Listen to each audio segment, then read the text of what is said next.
पक्ष विपक्ष की तरफ से पलटवार 2024 में किसकी सरकार। साथी नमस्कार, मैं सौरभ और इस वक्त मैं मौजूद हूँ लम्बुआ मार्केट में और आज यहीं से सुल्तानपुर लोकसभा 38 का जो चुनाव का आगाज है वो हो चुका है, प्रत्याशी भी घोषित हो चुके हैं। ऐसे में हम मौजूद हैं और जानेंगे लोगों से, बिल्कुल आम इंसान है, इनसे हम जानेंगे कि इस बार किसकी सरकार बना रहे हैं। सर बहुत बहुत स्वागत है आपका, क्या नाम है? हमारा नाम गिरीश पांडे है। तो इस बार किसको सपोर्ट कर रहे हैं? देखिए, हम एक किसान परिवार से हैं और किसान संगठन में हम पदाधिकारी हैं, जिले के जिलाध्यक्ष हैं, भारतीय किसान यूनियन बोकापुर से, सुल्तानपुर के जिलाध्यक्ष हैं। तो आप देख रहे हैं पिछले 4-5 साल से किसान किस तरह से यहाँ से लेकर दिल्ली तक बॉर्डर पर संघर्ष कर रहा है। किसानों के साथ जो दुर्व्यवहार किया जा रहा है और साथ साथ तो किसान वहाँ मर चुके हैं, उनके विषय में कोई सोचने वाला नहीं। और पिछले चुनाव के दौरान जो है मोदी जी ने कहा कि ठीक है, हम अपने काले कानून वापस लेकर के किसानों को उनके हक अधिकार की जो है उसको हम करेंगे। तो लेकिन वो आज तक नहीं हुआ। फिर किसान जो है बॉर्डर पर गया, आप देख ही रहे हैं, फिर संघर्ष कर रहा है।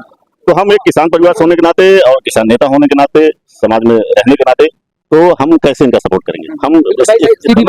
हम लोग भाजपा के समर्थन में नहीं, और उसका कारण सिर्फ ये है, जब भाजपा हम लोग के साथ नहीं तो हम भाजपा के साथ नहीं। जो आपके साथ रहेगा आप उसी के साथ है। तो राहुल गांधी की तरफ इशारा आप नहीं कर रहे हैं? नहीं, देखिए, राहुल गांधी जिस तरह से वादे पहले सुनिए, इसके पहले भी राहुल गांधी की सरकार रही, चाहे वो प्रधानमंत्री न रहे हो, तमाम लोग प्रधानमंत्री रहे। कांग्रेस सरकार काफी दिन से थी, हम लोग जब से जानने लगे तब से कांग्रेस सरकार थी। अगर वो किसानों के लिए इतनी मजबूती के साथ कुछ किए ही होते तो आज फिर किसान उनको जाना ही नहीं था, बाहर जाने का मौका ही नहीं मिलता। मोदी आते नहीं, मोदी ने किसानों की बात करके मोदी आए और मोदी भी वही कर रहे हैं। तो ये जो इनका घमंड है वो खत्म करने के लिए तो हमें किसी चुनना पड़ेगा, क्योंकि किसान ही एक ऐसी रीढ़ है इस देश की, अन्नदाता है, जो जिसके कंधे पर बंदूक रख के राजनीतिक पार्टियां अपनी रोटी सेकती, ठीक है। तो इस तरह से सत्ता में आने के लिए मोदी ने भी किसान की बात की, किसानों के लिए कुछ नहीं किया, और सत्ता में आने के लिए कांग्रेस भी बात करती है। तो रहे हैं किसानों की आय दुगनी हो गई, कहाँ है महाराज? नहीं, वही तो बता रहे हैं। तो किसानों की आय न दुगनी हुई न तिगनी हुई, जो होती थी उसको तमाम हमारा पशु, नीलगाय, सूअर, जंगली, ये सब नष्ट कर रहे हैं। और किसान जो कटीले तार अपने खेत में लगा रहे हैं उसको कोर्ट से रोक लगवा दिया गया, ये भी न लगाए। तो धागा बांध के खेत की रखवाली नहीं की जा सकती, ठीक है। तो क्या पहले हमारा पशु नहीं थे? क्या पहले हमारा पशु कभी थोड़ी बहुत संख्या में नीलगाय थे, उनको एडजस्ट कर लिया, तो उनके लिए भी हम लोग संघर्ष है कि इनको पकड़ करके जंगल में कहीं सुरक्षित करवा दिया जाए। तो उनके लिए संघर्ष करते थे। लेकिन अब जो घरेलू हमारा पशु आ गए हैं, इनके लिए कोई स्थान नहीं है। सरकार ने बनाया, सरकार ने योजना चलाई गौशाला की, गौशालाएं तमाम चल रही हैं, और तमाम गौशालाओं में आप पत्रकार हैं, आप जाइए देखिए कि पशुओं के साथ क्या स्थिति है। न तो उनको समय पे भोजन है, न तो उनको समय पे पानी है।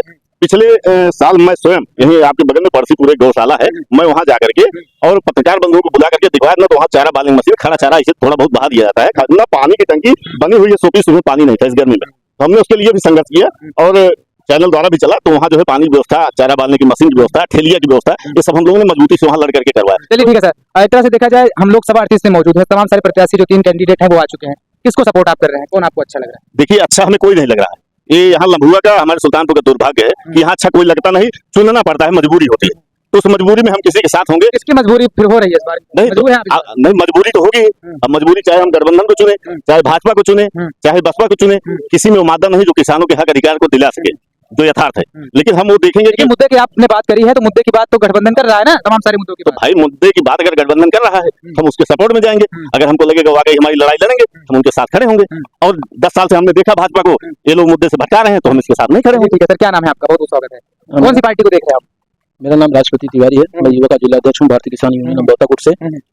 पार्टियों में जैसे किसानों के हित में आज तक किसी पार्टी ने कोई कार्य नहीं किया है, किसी पार्टी ने कोई कार्य नहीं किया है।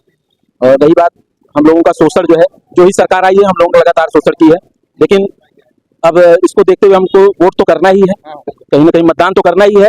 और अगर सरकार को देख रहे हैं भाजपा को, तो निश्चित तौर पर जो है भाजपा में लोगों को बेरोजगारी मिली है, और जो है लगातार जो है लोगों का शोषण हुआ है। की बात हुई है तो अभी मैं कर लेता हूँ आपसे 1 मिनट आप बोलने दीजिए। शोषण हुआ है लोगों का, बच्चों के साथ जो है दुर्व्यवहार हो रहा है, बरोबर इन्हीं की एजेंसियों से पेपर लीक हो जाता है। एक पिता का जो है आप जो है पोजीशन जानने की कोशिश करेंगे, जो 400 रुपए ऑनलाइन कराता है, बरोबर इनके यहाँ पेपर लीक हो जाता है। कहीं ना कहीं कमियां हैं। लेकिन अगर मैं ये देख रहा हूँ कि जनपद सुल्तानपुर में किसको वोट करना है, तो भाई इकलौती माता जी है कि जो लगातार जो है अपने यहाँ जो है सांसदीय क्षेत्र में जो है तात्पर्य है, और उन्होंने जितना जो है काम किया है सुल्तानपुर जिले के लिए, इसको नकारा नहीं जा सकता है।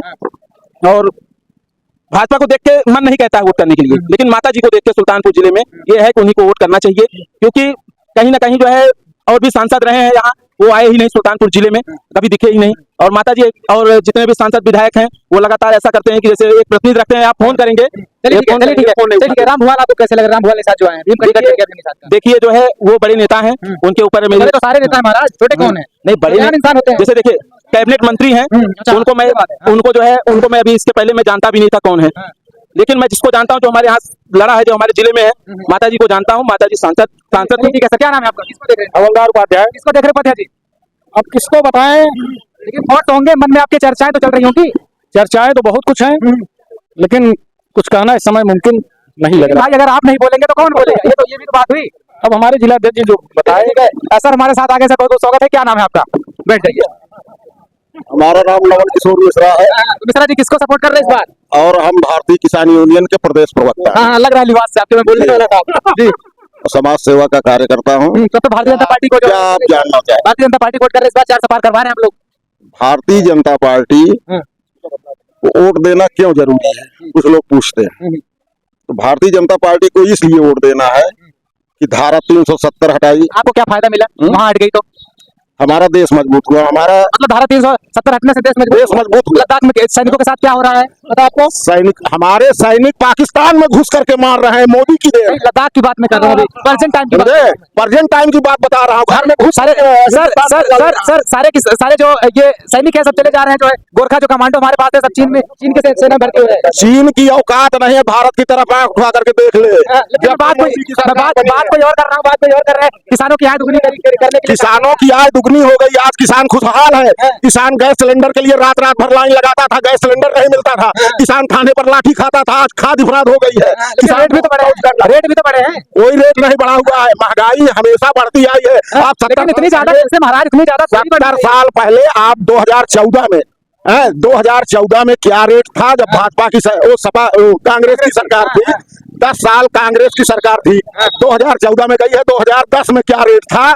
आप एवरेज लगाएंगे तो 2014 आते आते 10 साल में कई गुना महंगाई बढ़ गई थी। आप उस एवरेज में देखेंगे तो 2014 से 2024 तक के बीच में दुगुना महंगाई हुई होगी। और 10 गुना महंगाई 2004 से 2014 तक कांग्रेस की सरकार में 10 गुना महंगाई बढ़ी हुई थी। बहुत सारे जो किसान थे अभी जो है धरना प्रदर्शन कर रहे थे, टिकरी बादल, सिंधु बादल थे। देखिए किसान जायज मांग कर रहे थे। किसानों की मांग है कि किसान ओलावृष्टि से, आंधी पानी से और बाढ़ से, सूखाग्रस्त से किसान मार खा रहा है, उसकी फसलें नष्ट हो जाती हैं। ठीक है। एक मिनट, किसानों की जायज मांग थी कि किसानों का जो क्रेडिट कार्ड बना हुआ है वो सारे कर्जे माफ करने चाहिए। भाजपा को इस पर विचार भाजपा सरकार को करना चाहिए। सरकार तो नहीं रही है ना महाराज। माफ करने की बात मोदी जी ने कहा था, चुनाव बाद वो संज्ञान में लेकर के किसानों के हित में कार्य करें। चुनाव भी बीत गया, सब कुछ हो गया, फिर से चुनाव आ गया। चुनाव फिर आ गया। एक बार 1-1 लाख रुपए किसानों का कर्जा माफ किया था भाजपा सरकार ने, और फिर मांग करेगी। चलिए ठीक है। अच्छा एक बात हमको बता दीजिए, राम भुआल निषाद को कैसे देख रहे हैं आप? राम भुआल निषाद समाजवादी पार्टी को कोई बुद्धिमान अच्छा तेज कर रहा कैंडिडेट मिल ही नहीं रहा है, तो उसको गोरखपुर से लाए हुए हैं, जिसको बोलने तमीज नहीं, अनाप शनाप बक रहे हैं। ऐसे कैंडिडेट को सुल्तानपुर नकार करके भेज देगी। किसके सपोर्ट में सुल्तानपुर किसको चाहता है? मेनका गांधी 3 लाख से ज्यादा वोटों। ठीक है। राम भुआल निषाद जी का एक बयान है, उन्होंने कहा कि मेनका गांधी कभी क्षेत्र में ही नहीं आती। अब बताइए, राम भुआल को यही पता नहीं है कि मेनका गांधी 24 घंटे क्षेत्र में रहती है। आज तक इतिहास उठा करके देख लीजिए, जितना मेनका गांधी क्षेत्र में रही है, जितना विकास किया है, आज तक किसी ने सांसद ने ऐसा। और भी लोग हम बात करेंगे। चाचा किसको सपोर्ट कर रहे हैं इस बार सुल्तानपुर में? हम तो भाजपा में मेनका गांधी कर रहे हैं। मेनका गांधी को। राम भुआल निषाद का जो है कहना है कि मेनका गांधी क्षेत्र में ही नहीं एक्टिव रहती। वो उनको खुद ही नहीं पता, वो सुल्तानपुर को जानते हैं कि नहीं जानते, लम्बुआ जानते हैं कि नहीं जानते, उनको खुद ही नहीं पता है राम भुआल को। हम ठीक है, मैं यहीं पर हूँ और लोगों से लगातार बात करने का प्रयास कर रहा हूँ। साथियों मैं दिल्ली में भी था, वहाँ की तस्वीरें आपको दिखा रहा था, और ऐसे में आज लम्बुआ विधानसभा में हूँ, लोगों से बात करूंगा और जानूंगा। जी क्या कह रहे थे आप? मैं ये कह रहा हूँ कि राम भुआल को तो हम लोग जानते ही नहीं, कहाँ के हैं, कब आए, कब गए। इसके पहले भी एक भीम निषाद आए थे, वो चले गए। अब इनका क्या भरोसा कितने दिन रहेंगे? पहले नामांकन तो कर लेंगे। सर किसे देख रहे हैं आप? क्या नाम है आपका? विनोद कुमार। किस पार्टी के तरफ है आप? भाजपा की तरफ। भाजपा की तरफ। राम भुआल का निशान। चलिए ठीक है। दादाजी किसकी तरफ है आप? किसको सपोर्ट करें सुल्तानपुर में? हम मेनका गांधी को सपोर्ट करते हैं। मेनका गांधी क्षेत्र में नहीं आती, तमाम सारे विपक्षी नेता कहना है। कौन आप बताइए रियलिटी क्या है? नहीं, कौन कह रहा है कि वो क्षेत्र में नहीं आती है? विपक्ष कहता है। हम विपक्ष को कहने दीजिए, विपक्ष को कहना ही है। और हम लोग क्षेत्रवासी हैं, बराबर वो माता जी क्षेत्र में रहती हैं, समस्याओं को सुनती हैं। जी जी जी आप ये जान लीजिए कि क्षेत्र की जनता के मांग पर ही उनको यहाँ से लड़ाया जा रहा है। जनता की मांग है, किसको किसको सपोर्ट कर रहे हैं? सब बता देना अरे आप तो बताएं भाई, सब मतलब बीजेपी को आप ही सपोर्ट कर रहे हैं? नहीं ले जाए आप। अरे यार कहेंगे तो सारे लोग बता दिए महाराज, बैठे आप रोल करने। अच्छा चलिए ठीक है, बोलने की स्थिति में आप नहीं हैं। सपोर्ट कर रहे हैं, आप ये बताइए। हम उसी को सपोर्ट करेंगे जो किसान हित की चर्चा करे, जो किसान की आगे तो एक तरफ आप महागठबंधन को इशारा कर रहे हैं, बिल्कुल करेंगे, जो किसान का काम करेगा उसी को वोट देंगे। जो रामवाली साधु कैसे देगा? रामवाली साधु कैसे देगा? क्या बीजेपी किसान का काम नहीं कर रही है? अब बताएं तो लोग, आप बताइए ना महाराज, आपने कहा, आपसे पूछ रहे हैं, क्या बीजेपी लायक नहीं है क्या? नहीं नहीं है? खुल को बोल दो ना यार। बोल तो दिन ना गिन बोले लोन माफ करे, बिजली बिल माफ करे। चलिए ठीक है, कुछ लोग और हैं, मैं उनकी तरफ भी चलूंगा, रुक करूंगा और जानूंगा कि लोकसभा इलेक्शन जो है सरगर्मियां बढ़ गई। सर बहुत बहुत स्वागत है, कहाँ के रहने वाले हैं आप? मैं मुरलीधरपुर का रहने वाला हूँ। किसको सपोर्ट कर रहे हैं सर इस बार? सपोर्ट हम किसी को नहीं कर रहे हैं। जो मौजूदा सरकार है, इस सरकार में किसी का सुना भी नहीं जा रहा है। पिछली बार हमारा 13-14 बीघे गेहूं जल के राख हो गया, 1 रुपया नहीं मिला, बहुत कागज दौड़ा है, साल भर केवल कागज दौड़ता रहा। और इस सरकार में अच्छा ठीक है, मैं बताश करूंगा थोड़ा सा। आप कह रहे हैं, मेरी कहीं नहीं सुनी। सांसद मेनका गांधी लोगों के द्वारा बताया जाता है कि जो है वो हमेशा जो 24 घंटे जो रहती है, तो आप कहाँ गए थे जो उनके पास? सुल्तानपुर का सांसद को लगातार मैं कवरेज कर रहा हूँ और आपको दिखाने का प्रयास कर रहा हूँ। सुल्तानपुर का अगला सांसद कौन बनेगा, आप हमको कमेंट में जरूर बताइएगा। कैमरामैन नीलेश के साथ सौरभ सरोज, सुल्तानपुर।